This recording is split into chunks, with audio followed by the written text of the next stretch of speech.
Alright, we're going to do Unit 2, Section 1. This is solving linear systems using substitution with two variables. So, the first one, solve the system using substitution. Now, this should be review from Algebra 1. That's okay if you don't remember though. We'll go through the whole thing. So, the only reason you should ever do substitution, it's actually my least favorite one, not one I would prefer, but if you have two equations, that's a system, right? So if I have two equations and I want to solve for my variables, my x, y, or whatever two letters you have, if one of them is already solved for one letter, or not solved, but if one has one letter in it, like y, or just x, no number, then substitution would be okay. Otherwise, elimination is definitely easier. But since we have a y by itself, we're going to solve for y and use substitution and it'll be okay. So I'm going to go ahead and pick this one. So the first thing you want to do is pick one equation and solve for one letter or variable, right? So I'm picking my second equation. I'm going to solve for y. So I will go ahead and rewrite this down here just to rewrite it. And I'm solving for y because y is by itself, like no number in front of it. So to solve for y, I simply move 3x to the other side.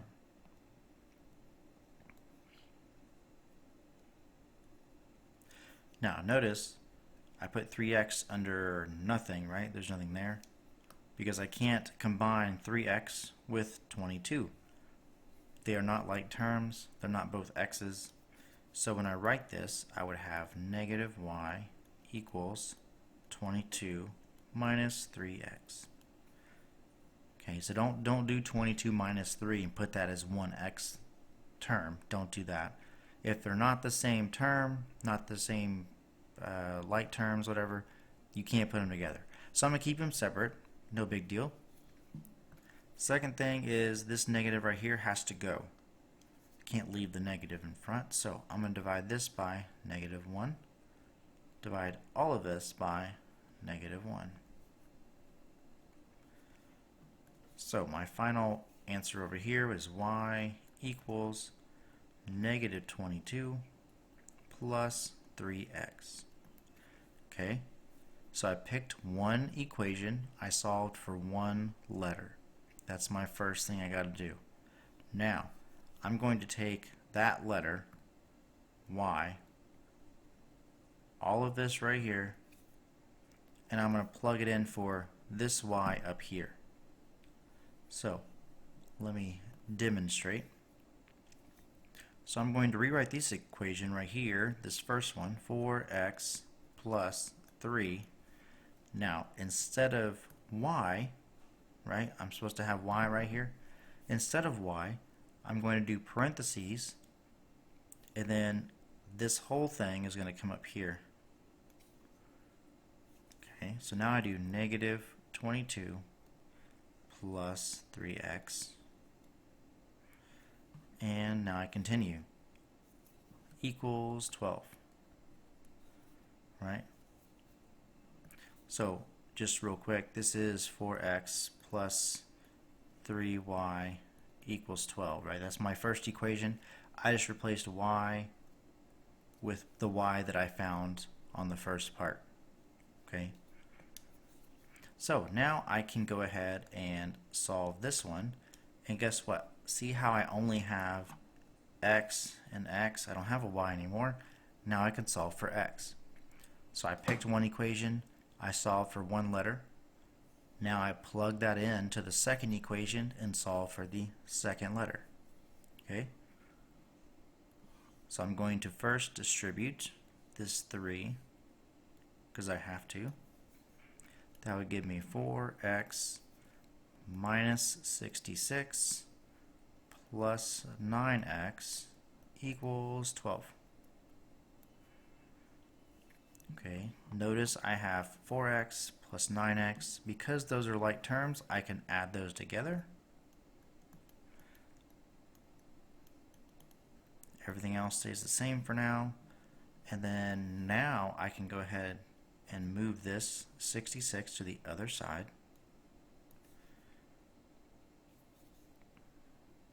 That way I can solve for x, because that's what I'm doing. So 13x equals, that would be 78. Okay. And then my last step, of course, is divide by 13. So you should get x equals, was that 6? Now, I found x, so great.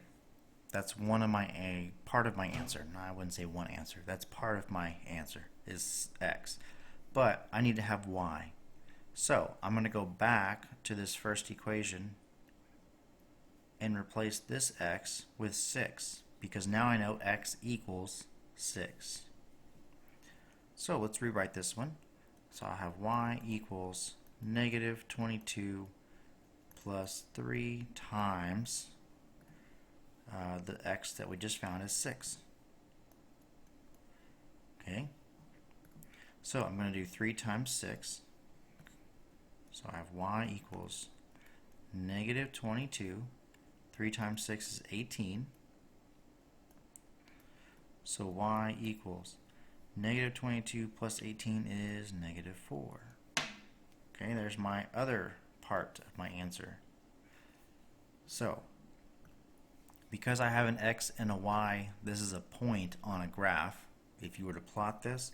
So the way I would actually want to write my answer, I'm okay if you circle or box these like this, as long as you have the numbers there with the right letter. I'm okay with that.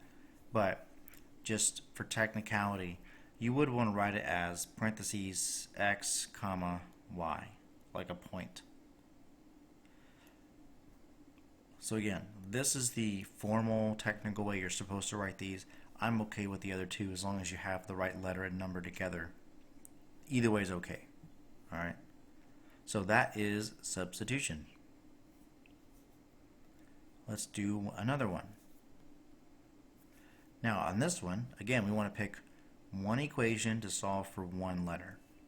On this one, I made x by itself on purpose so we can practice doing that. So I'm going to rewrite it over here just so I can solve and I have room. So I have x plus 9y equals 7. Now I'm just trying to solve for x, right? So it means I got to move 9y to the other side.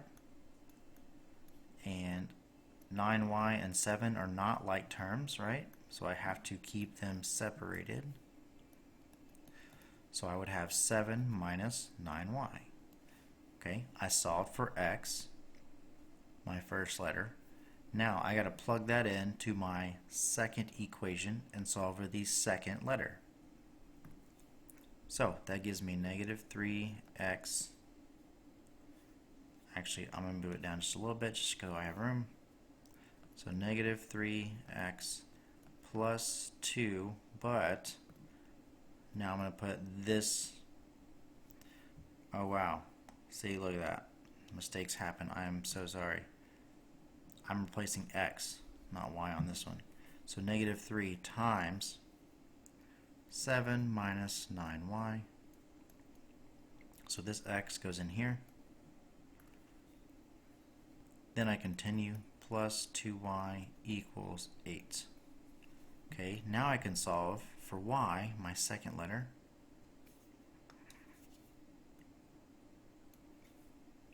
So I picked my first equation, solve for my first letter. Now I plug it in. Now I solve my second equation for my second letter. So negative 3 times 7 is negative 21. Negative 3 times negative 9y plus 27y plus 2y equals 8. Okay, I have plus 27y plus 2y. Those are like terms, so I'm going to add those together. So that is 29y. Some of you already see where this is going. I want y, so I'm going to move this minus 21 to the other side. That gives me 29y equals 21 plus 8 is 29. divide by 29 on both sides. And of course, that gives me y equals 1. Okay, so I got my second letter. Now I plug that back in one more time up here to solve for x. So I have x equals 7 minus 9. And then we said y was, what was it? 1. Okay, 1. I go ahead and multiply these two. X equals 7 minus 9. So x equals negative 2. Now, the formal way, I'll still write it. Parentheses, x, comma, y. And that's it. So there's another example for substitution. Alright. Now we got two more, only because these are special situations, and I wanted to make sure that I showed these, because these do occur. Not as often, but they happen. So again, I pick one equation, solve for one letter. This y is by itself, I'm going to solve for that. So I'm going to go ahead and rewrite it just because I do that all the time. I mean, you don't have to if you don't want to. So I'm solving for y, I got to move x. Whoa, move that over. Because negative 4 and 2x are not like terms. Can't put them together. That gives me y equals negative 4 plus 2x. Okay? So I solve for y. Now, I'm going to replace that y with this y, or substitute in, that's what it is. So I go to my second equation and plug it in. So 6x minus 3. Now instead of y, I do times negative 4 plus 2x. And then I continue equals 12. Okay, I distribute because I have to. So I have 6x, negative 3 times negative 4, negative 3 times 2, and then I have 6x minus 6x. So when I combine like terms, you get 0. That means they go away. I don't have to write that. So I just write what's left. So I have 12 equals 12, right? That's what's left over. Now, I have no letters left over, so I can ask myself, is this equation true? Does 12 equal 12? The answer is yes, it's true. So a true statement means I have infinite solutions.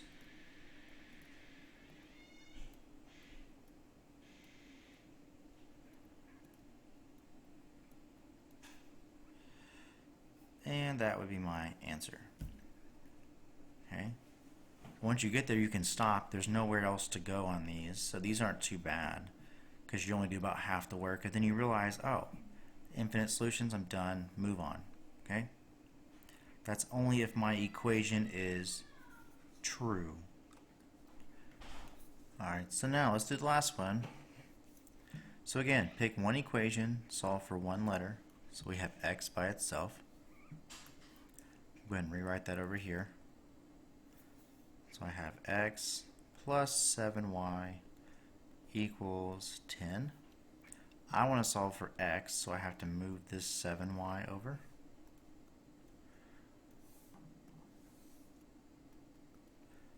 So that gives me x equals 10 minus 7y. Okay?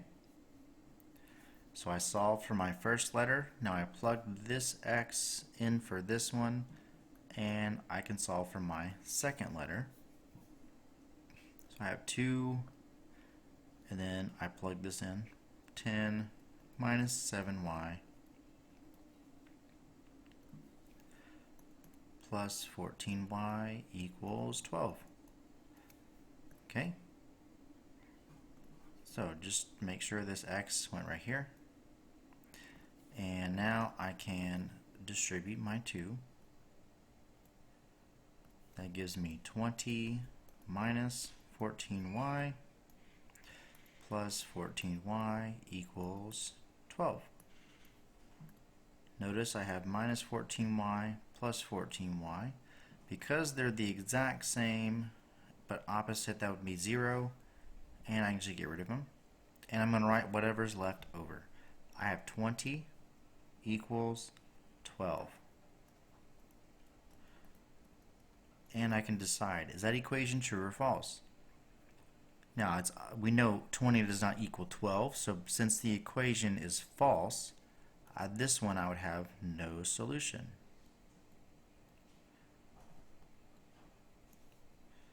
And then I'm done. I don't have to do anything else. So, equation true, infinite solutions. Equation false, no solution. Or if I can keep going, it's just like the top, wherever it went. There it goes. I actually find numbers, and those are my answers. So I either have a number, I have infinite solutions, or I have no solutions. Those are my only three options. But that's how you do systems of equations with substitution.